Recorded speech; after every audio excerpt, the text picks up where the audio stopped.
Hello everyone, welcome back my channel. నేను మీ రేఖ.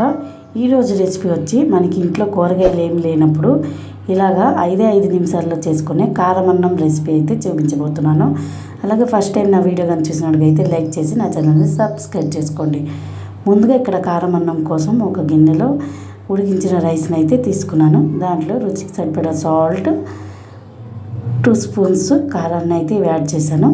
Add చేసి ఒకసారి ఈ కారం ఉప్పు రైస్కి పట్టేటట్లు ఒకసారి మొత్తం కలుపుకోవాలండి.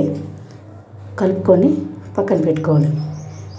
స్టవ్ పైన ప్యాన్ పెట్టుకొని 2 స్పూన్స్ ఆయిల్ యాడ్ చేసి ఇక్కడ పోపు దినుసులు అయితే వేసుకుంటున్నాను. అలాగే కొన్ని పల్లీలు కూడా యాడ్ చేసి వాటిని అయితే ఆయిల్ అయితే కాసేపు వేయించుకోవాలి. 1 స్పూన్ అల్లం వెల్లుల్లి పేస్ట్ కూడా వేసుకొని పచ్చివాసన మొత్తం పోయే వరకు వేయించుకోవాలి. తర్వాత కట్ చేసుకున్న కొన్ని పచ్చిమిర్చి అలాగే కొద్దిగా కరివేపాకు యాడ్ చేసి వాటిని కూడా కొద్దిగా ఆయిల్లో వేయించుకొని మూత పెట్టాలి. కాసేపు మూత పెట్టి కొద్దిసేపు అయినాక ఈ కారం అన్నం మొత్తం పక్కన పెట్టుకున్న కారం అన్నం అయితే దీంట్లో వేసేసుకొని ఒక్కసారి కలుపుకోవాలి.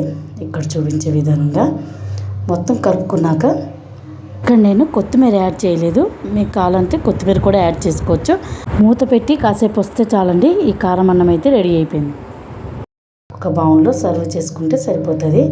పైన ఆనియన్స్ వేసుకొని ఇలా తింటే సూపర్గా ఉంటుంది. అలాగే ఈ వీడియో ఎలాగొచ్చిందో ఒక్కసారి కామెంట్ చేయండి. నా వీడియో ఇప్పుడు ఫాలో అవుతున్న వాళ్ళకి thank you. And first time చూసిన వాళ్ళకి అయితే లైక్ చేసి నా ఛానల్ని సబ్స్క్రైబ్ చేసుకోండి. బాయ్.